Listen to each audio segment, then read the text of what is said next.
Once again, Koikimedia bringing the world closer to your doorsteps. Today is the 8th of August 2025 and we are live here at Osogbo Festival. Benola why? Ema ba wa ka lọ. Koikimedia bringing the world closer. Èrò pọ̀ ń bí báyìí àwọn èèyàn tí wọ́n ń ṣe tí wọ́n jẹ́ ká mọ̀ pàtàkì àṣà àti ìṣe ilẹ̀ Yorùbá.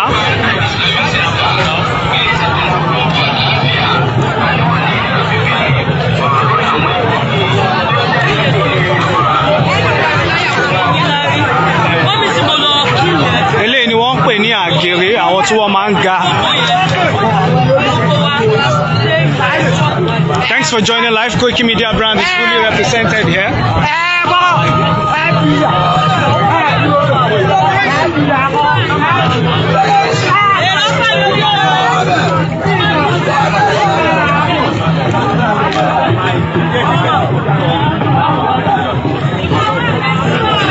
We have thousands of people.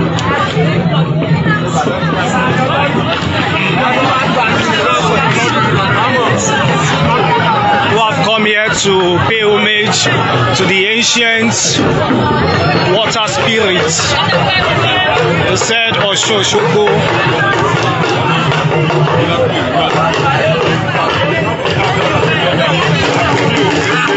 Thanks for joining live. Emma share broadcast here.